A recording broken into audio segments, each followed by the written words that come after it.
여러분 안녕하세요. 183강입니다.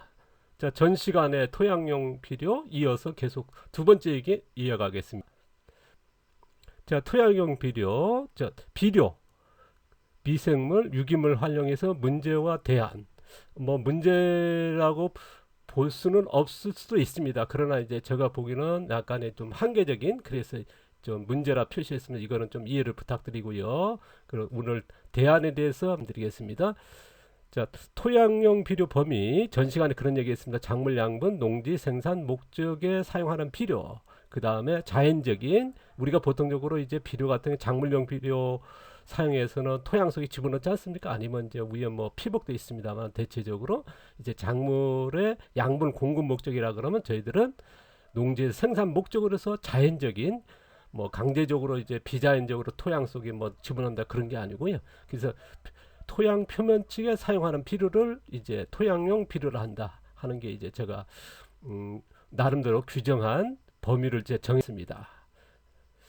작물용 비료 이제 조금 더 이해를 돕기 위해서 상대적 비교입니다. 작물용 비료가 이제 작물 양분을 이제 공급하기 위해서 투입하는 비료죠. 의존하는. 그래서 토양 자생력은 뭐 의존을 합니다만 아주 적겠죠. 토양용 비료는 뭐냐? 작물 양분을 이제 비를 넣어서 농지에서 생산한 농지에서 이제 비를 넣어서 거기에서 살고 있는 미생물과 동생물에 의해서 분해되는 거죠. 반려돼 이뤄서 농지에서 작물 양분을 생산하는. 그래서 이제 작물을 키워가는 거죠. 그래서 농지의 자생력을 전적으로 의존하는. 뭐 이거는 이제 퍼센트가 달릴 겁니다. 그러니까 작물용 비료와 토양용 비료, 토양 자생력의 의존은 굉장히 어마어마하게 차이 크겠죠. 이거는 뭐 조금 현장에서 좀 차이도 있을 겁니다만은 뭐 비료 사용에서 그러나 이제 이렇게 범위와 이렇게 사용의 비교를 이해한다면 쉽게 아마 이제 전달이 되겠고 이해되겠죠. 토양 비료 사용 방법입니다. 앞서도 얘기했습니다. 100% 이제 표면층에 멀칭 사용한다는 거. 작물용 비료가 뭡니까? 뭐 표면층에 피복하는 방법도 있습니다만 대체적으로 토양 20cm씩 넣지 않습니까? 아니면 뭐 최근에 확산되고 있는 복토경은 토양 뭐 심토층까지 포크닝 같은 거 파가지고 집어넣는 방법도 있으면 저희들은 100% 표면층에 멀칭한다는 거. 근데 여기서 이제 궁금한 게 이제 뭐 토양 속에 작물 그 비료를 집어넣어야 작물이 흡수하지 않나. 이게 보통적으로 이제 많은 그 농사 짓는 분들이 그렇게 이해하시는 분들 많으시거든요. 지금 우리나라 농업교육 50년 동안 그렇게 가르쳐 왔으니까요. 토양 속에 비료를 넣어야 비료 성분이 이제 흡수된다 하는 게 그게 어떤 세뇌되다시피 했거든요. 제가 이제 교육을 가니까 그 농민 전업농 농민 그 단체에서 저를 이제 초청해서 교육을 시작하니까 교육 중간에 이렇게 표면층이 해야 된다 얘기를 하니까요. 벌떡 일어나가지고 뭐냐, 당신 농사 지어보고 그런 얘기 하느냐. 토양 속에, 양분을 안 넣고, 비를 안 넣고, 어떻게, 뭐 이런 게 반박을 하시더라고요. 그러니까 동조하시는 분들이 나서가지고 뭐 해가지고 제가 이제 농부된 그 이력하고 이제 이게 왜 그런지 설명하니까 나중에 되니까 또 하발 바뀌더라고. 또 그분은 또 사라졌고요. 교육 중간에 없어졌더라고요. 그러니까 이렇게 이해하신 분은 꽤 많거든. 지금도 많습니다. 지금 뭐 농업 교육이라든가 지금 정보들 보면 뭐 유튜브라든가 아니면 이제 정보 보면 이쪽으로 토양 속에 집어넣고 작물에 그냥 뿌리에 닿아야 된다는 생각을 가져 있거든요. 그러니까 우리는 비료 넣는 게 표면층이고요. 그럼 토양 속에 어떻게 넣느냐? 토양 속에 표토층과 신토층까지죠. 이거는 뭐냐? 뿌리다. 사람이 넣는 게 아니고 자연적으로 이제 식물의 뿌리, 작물이라든가 잡초라든가 그 뿌리가 유기물 아닙니까? 그래서 거기에 있는 궁균이 살 것이고 그다음 토양 미생물에서 이런 쪽으로 가는 게 맞잖아요. 그게 자연적인 섭리가 아닌가? 근데 심지어 이제 토양 농사 아니면 뭐 생태계 농업 하시는 분들이 이제 작물용 그런 식으로 생각을 많이 하시거든요. 그런 쪽으로 글을 많이 써다 보니까 제가 몇 번 얘기했지 않습니까? 앞뒤가 안 맞는 글들이 너무 많다. 이게 제가 이제 도시농업 교육이나 귀농교육 가면 이런 교육 내용들이 많거든요. 그래서 제가 참 안타깝고 있는데요. 자, 현재의 그 비료 활용 한계입니다. 문제도 될 수 있는 건데요. 이거를 그래서 한계라 했습니다. 안 되는 분도 있으니까요. 문제가 될 수 없는 분들이 있으니까. 그 우리가 지금 98% 정도가 이제 앞서 얘기했습니다. 토양에 20cm 표토층이죠. 미끄럼 넣어가지고 아니면 이제 심토층까지 포크레인 같은 거 파가지고 뭐 표토층 아니면 심토층까지 이렇게 넣는 방법, 아니면 무견 상태에서 위에다가 이제 비료 같은 걸 해가지고 이렇게 피복해가지고 하는. 그러니까 이게 뭐이가 우리나라 농업의 현재의 대부분이 이렇게 가져 있거든요. 그러니까 비료 활용의 이게 저는 이제 한계라 봅니다. 밖에 이제 트랙터가 지나가는데 좀 양해 구하겠습니다. 소리 크죠? 자, 농사철이니까 이제 뭐 저희들은 이제 농촌이니까 어쨌든 뭐 이해를 부탁드리겠습니다. 방음 시설도 없고요. 자, 이런 것들의 한계가 아니냐, 문제지 않나 하는 저희 생각입니다. 아까 얘기했던 저희들은 100% 어땠습니까? 이제 표면층 거기에 멀칭하자는 주장이고요. 자, 조금 더 이어서 얘기 드리면요, 우리가 보통적으로 이제 축분이라든가 그런 반류탭이 만들어서 많이 쓰지 않습니까? 그러다 보니까 뭡니까, 효과는 빠르거든요. 이게 발효다 보니까 이제 분해된 거니까요, 효과가 이제 빠르고, 또 축분이다 보니까 또 분해도 빠르고. 그런데 문제 뭐냐, 짧은 효과죠. 효과가 빨리 끝나버리거든요. 반류탭의 특징이, 축분탭의 탭이, 그런 그 시판된 탭의 특징이 그렇거든요. 그러다 보니까 최근에 보면 확산되는 게 뭐냐, 효과가 오래가는 비료를 만들어 써야 된다.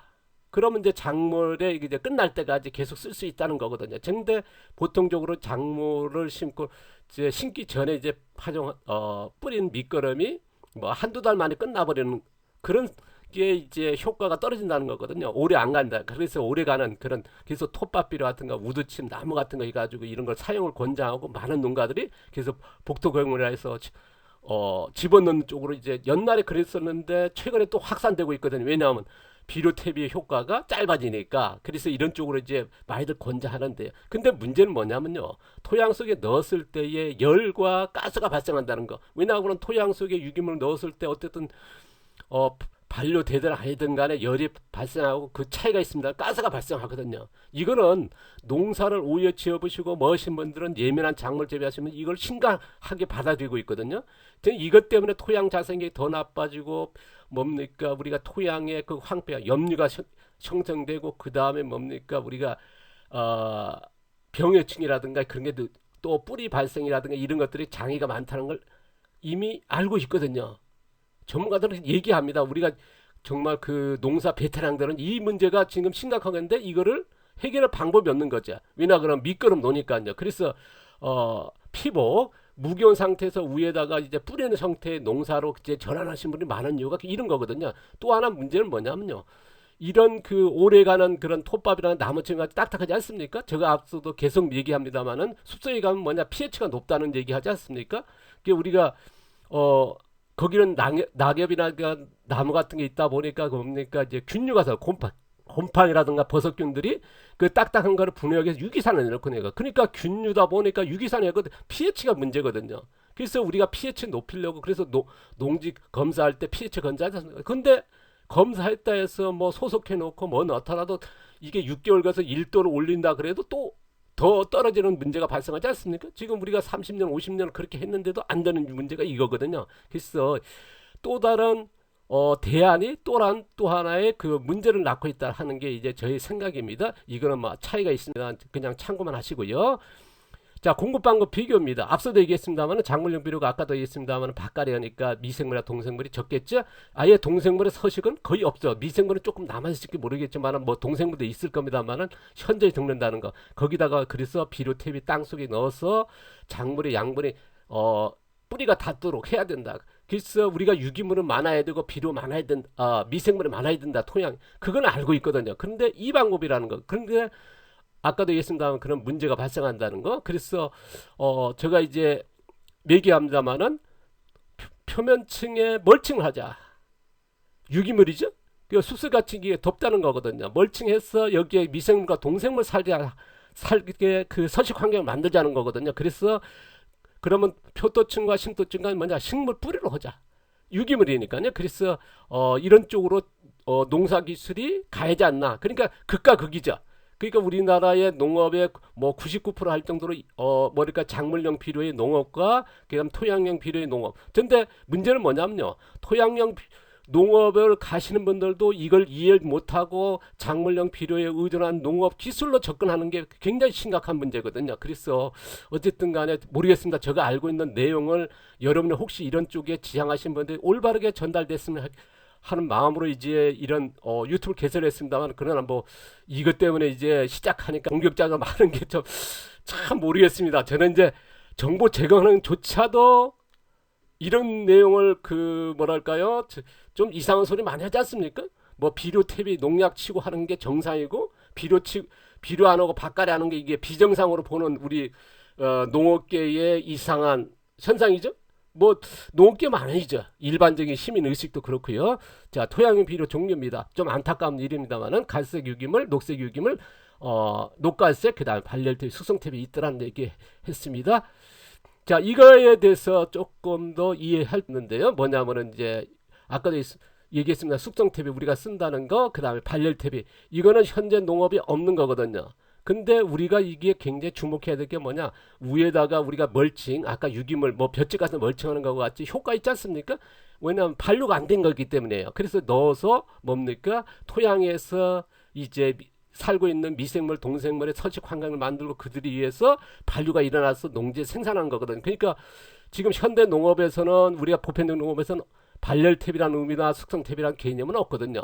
제가 이제 이런 뭐랄까요, 용어를 만들고 이런 퇴비를 만들어서 쓰기를 권장하고 있는데 모르겠습니다. 제가 이제 지금까지 이걸 자세히 공개는 안 해왔습니다. 일부 교육에서는 해왔습니다만은, 제가 이제 일본에 가서 이 얘기하니까 어떤 여자분들 단체가 제가 이제 교육 중간에 이제 며칠 동안 도쿄 여행할 때 초청을 하더라고요. 특별히 이걸 해달라 그러니까 일본에서도 한번 접하지 않은 거거든요. 근데 우리나라에서도 이런 그 퇴비 만들기 교육이 제가 이제 11월 뭐랄까 가을쯤에는 한번 했으면 좋겠습니다. 뭐 여러분이 모르겠습니다.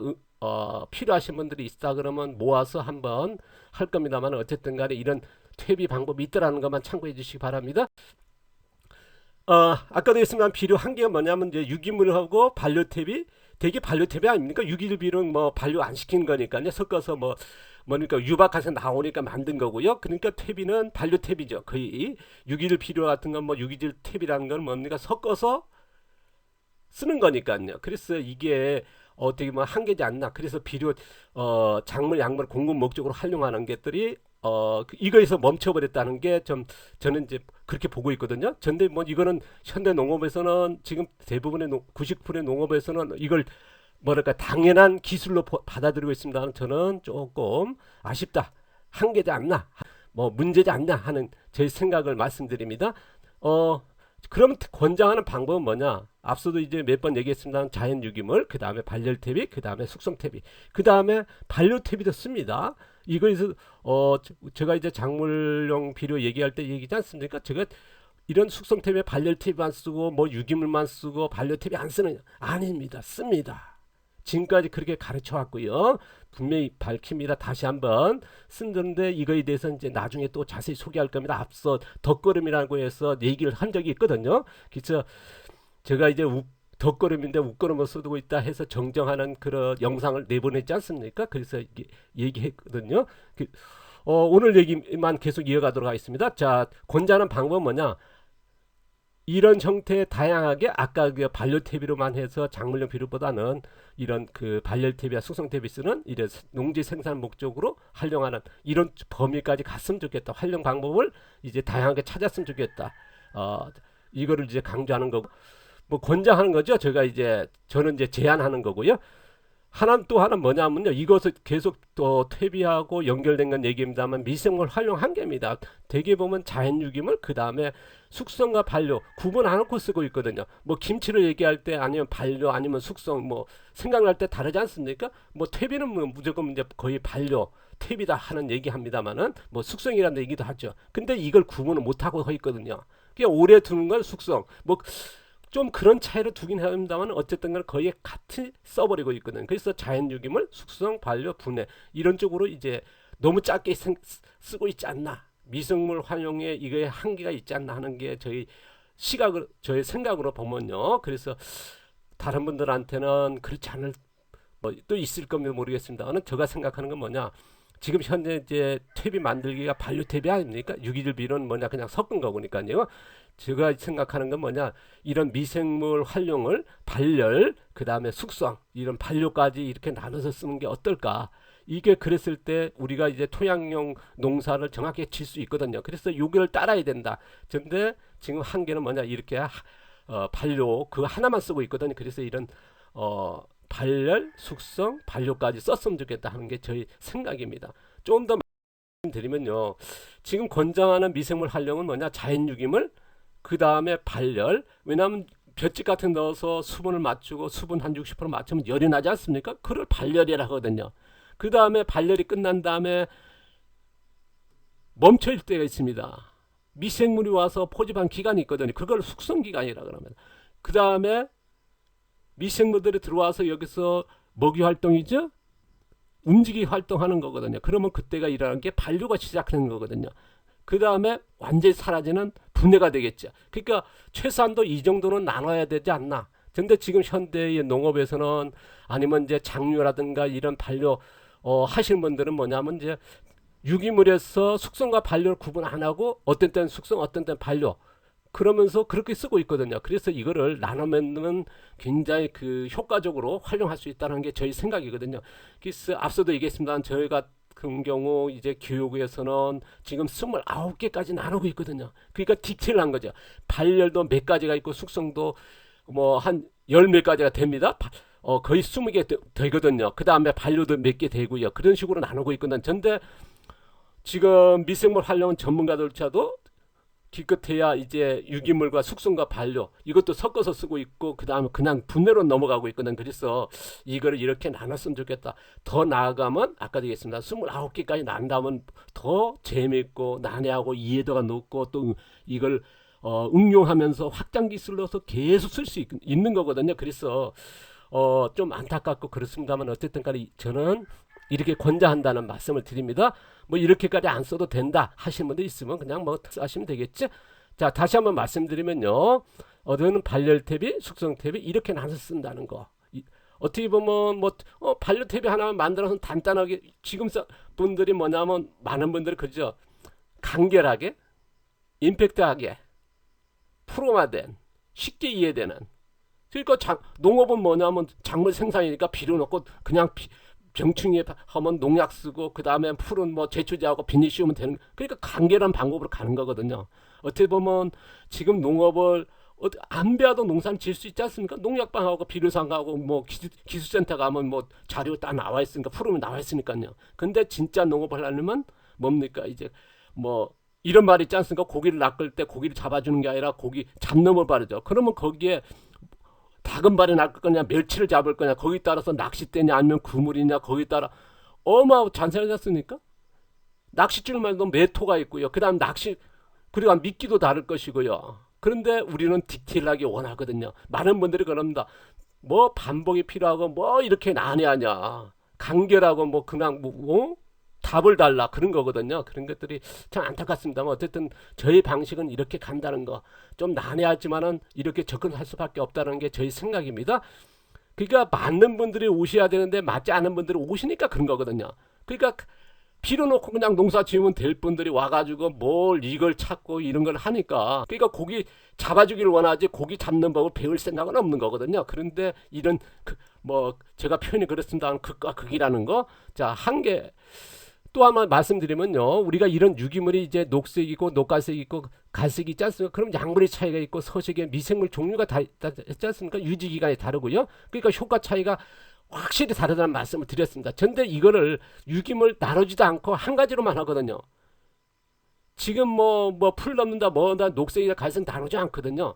근데 최근에 보면 제가 이제 유기물 멀칭이라든가 녹색이라든가 갈색은 가르치니까 이렇게 나누고 있습니다. 근데 녹갈색은 못 나누죠. 왜냐하면 녹갈색은 최근에야 제가 이제 용어를 만들었으니까요.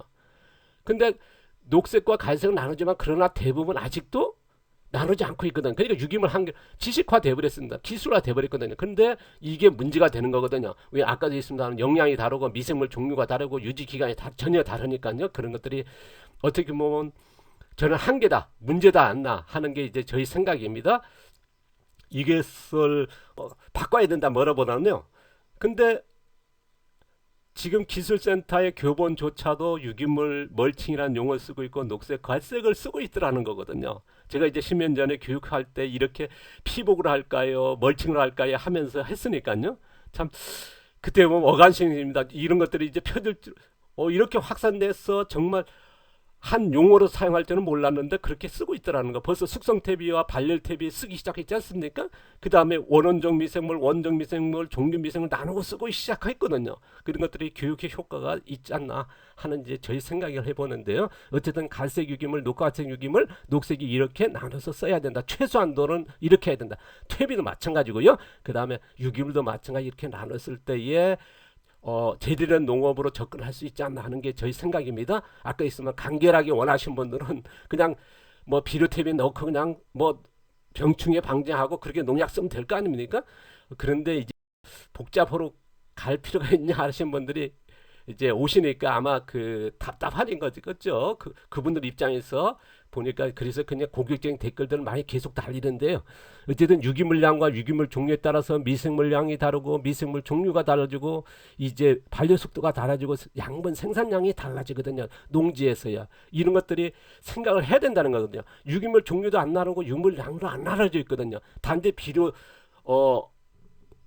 몇 톤을 써라, 몇 킬로 써라, 뭐 그런 식으로만 나눠져 있지 이런 실적으로 안 돼 있거든요. 그래서 이런 것들이 어떻게 보면 늦었지만은 아까 있으면 녹색, 갈색, 녹갈색이 나눠야 되고 그다음 퇴비도 마찬가지거든요. 발열 퇴비와 숙성 퇴비 전혀 다른 거니까요. 발열 퇴비도 다르지 않습니까? 그래서 어쨌든 퇴비 만들기도 빨리 이건 현장 교육에서 이루어져야 되거든요. 이론 교육도 할 겁니다만은 그런 기회가 있었으면 좋겠습니다. 이런 쪽에 관심 있는 분들이 지금까지도 그렇게 없으니까 뭐 그래도 한두 명이라도 있을까봐 이제 어쨌든 간에 공개하는 거니까요. 자, 유기물 종류, 유기물량에 따라서 미생물 종류, 미생물량, 반려 속도, 유지기간이 달라진다. 거기에 따라서 농지에서 작물 양분 생산량이 달라지고 질소 생산량이 달라지거든요. 거기에 따라서 작물 생산량이 차이가 있을 것이고 상품의 가치, 뭐 고품질이 저품질 나올 것이고 토양이 자신이 달라지니까요. 그래서 생산 비용의 차이가 있더라는 거. 그래서 이런 쪽으로도 접근할 필요 있다 하는 오늘의 말씀 내용입니다. 뭐 각자 생각은 다를 겁니다만 어쨌든 간에 이런 쪽으로 지향한다면 이렇게 가야지 않나 하는 저희 의견입니다. 지금 우리가 토양을 측정하고 토양의 좋은 토양인지 나쁜 토양 기준이 뭐냐, 토양의 유기물량 많냐 적냐, 그 다음 pH가 높냐 낮냐 그걸 따지지 않습니까? 그래서 재배 작물에 맞춘 비료 사용량을 이제 알아보는 거거든요. 근데 저는 이제 이렇게 말씀드리고 싶습니다. 유기물량 그리고 유기물 종류가 뭘 넣느냐 이게 굉장히 중요하다는 거. 그 다음에 그 유기물량에 따라서 미생물 종류에 따라서 미생물량이 달라지고요. 그 다음에 미생물 종류가 달라진다는 거. 그건 뭡니까? BF 세균류냐 균류냐. 세균류가 뭡니까? 질소 생산한 쪽이고요. 균류는 뭐냐? 곰팡이 유기살입니다. 이 균류가 질소를 생산을 안 하는 건 아닙니다. 그러니까 우리가 습성이 뭐냐면 1대1이거든요. 10대1 정도 되거든요. 균류가 월등합니다. 그러니까 유기산이 많거든요. 왜냐면 딱딱하니까요. 그런데 농지에서는 어떻게 했냐? 최소한도 앞서 그런 얘기 했지 않습니까? 1대1은 안 돼도 5대1 이하는 돼야 된다. 그게 정도 접근한 방법이라는 말씀을 드렸습니다. 그래서 기초에서 제가 백강감에서 반복하지 않습니까? 근데 이것 이해 못하신 분들이 계실 겁니다. 그러나 반복하다 보면 알겠죠? 그래서 작물 양분의 농지 생산량, 그 다음에 토양의 최적의 작물의 종류가 뭔지를 찾아야 되거든요. 그러니까 이게 토양의 측정과 토양의 기준이 달라졌으면 좋겠다 하는 저의 생각을 말씀드리면 달라져야 된다는 표현이 그렇습니다. 어쨌든 간에 저의 생각은 이렇습니다. 지금 현재는 어쨌든 작물의 비료 사용량을 찾는 거라면은 저는 이런 쪽으로 가야 된다 하는 게 이제 뭐 지금은 당장 안 될 겁니다. 이런 생각을 가지고 농사를 접근했으면 좋겠다는 저희 의견을 말씀드립니다. 다시 한번 말씀드리면요. 좋은 토양의 기준은 뭐냐? 재배 작물 필요 양분이죠. 그래서 농지의 많은 생산량을 유지하는 게 좋은 토양이지 않나 하는 이제 저희 기준입니다. 제가 하는 농업이 자연순환 유기농, 줄여서는 자연유기농이죠. 제가 이제 자연재배라든가 뭐 그런 예를 듭니다만은 자연재배는 이렇게 해야 됩니다. 그런 거를 얘기 안 쳐요. 왜냐 그러면 그런 자연재배 하시는 분이 있고 자연농 하시는 분이 있고 유기농 하시는 분이 계시니까요. 단지 유기농에 이런 것들이 있고 이런 것들이 조금 아쉽지 않나는 얘기는 하고 있죠. 비교하기 위해서 뭐 비교는 어쨌든 할 수밖에 없는 거니까. 그래서 기술은 뭐냐? 자연순환 유기농업의 기준에서 한다는 거. 어떤 분이 그럽니다. 와셔가지고 나는 자연재배 하는데 어떻게 그걸 어떻게 제가 대답합니까? 해서는 안 되거든요. 나는 자연농법 합니다. 저는 자연 유기농 하는데 어떻게 합니까? 그러고 그거는 제가 월권이고 이거는 오래 해오시고 그러신 분들이 있는데 저는 이제 그래서 이제 사람을 만나는 것도 조금 꺼려하는 이유 중에 한 가지도 있습니다. 왜냐 그러면 제가 하는 농업이 있고 제가 대답할 수 있는 것도 아닌 거를 갖고 와서 대답을 달라니까요. 좀 아쉽기도 하고 어떤 때는 뭐 어떻게 보면 당황한다 그럴까요? 또 어떤 분은 이것 때문에 또 성질 분도 계시고요. 지금 현대농업의 그 30년 결과는 뭐냐? 앞서도 얘기했습니다. 자연스과 같은 좋은 토양 만들기 위해서 많은 미생물 넣지 않습니까? 그리고 유기물 넣고 있거든요. 근데 뭡니까? 토양 자생력은 떨어진다는 거. 그래서 이게 한계적인 현실이거든요. 이 문제를 우리는 알고 가야지 않나. 이걸 풀어야 되거든요. 지금 우리가 비료탭이 많이 놓고 있습니다만 미생물 많이 사용하지 않습니까? 그런데 토양 자생이 계속 떨어진다는 게 이게 현재 어떤 분은 그럽니다. 아직도 뭐 유기물하고 이제 미생물 넣으면 토양이 사라진다 하시는 분이 계십니다만은 어쨌든 제가 이제 40년 동안 농업 현장에 있으면서 느끼는 건 뭐냐? 이게 문제지 않나 하는 저희 아쉬움을 생각을 말씀을 드려봅니다. 자, 오늘 내용이 뭡니까? 여러분의 도움 될지 모르겠습니다. 된건 받아주시고요. 조금 제가 오바되는 조금 이상한 얘기도 했죠. 뭐 비교된 얘기했습니다만 아까 고기를 잡아줄 거냐 아니면 고기 잡는 거 할 거냐. 고기 잡는 법은 디테일하지 않습니까? 낚싯줄도 알고 낚싯대도 알아야 되고 뭐 배도 알아야 되고 아니면 엔진도 알아야 되고 뭐 아니면 갯바위도 알아야 되고 그 바다에 물 흐름도 알아야 되고 얼마나 디테일합니까? 근데 그 하나하나가요. 낚싯줄만 해도 낚싯줄에 대한 엄청난 지식이 있어야 됩니다. 그래야 그 낚싯줄의 최적의 낚싯줄을 자신이 찾는 거거든요. 누가 뭐 모르겠습니다. 프로그램에 뭐 다금바리 잡으니까 메토 낚싯줄 쳐라. 그런데 어떤 분은 뭐냐 그거보다는 아주 가는 낚싯줄 치는 분도 있거든요. 왜냐 그러면 그게 기술이니까요. 그래서 이런 것들은 뭐냐 낚싯줄을 아시는 분이 그걸 쓰는 거거든요. 그러니까 이런 것들이 디테일한 접근 방법이 전혀 달라지는 거죠.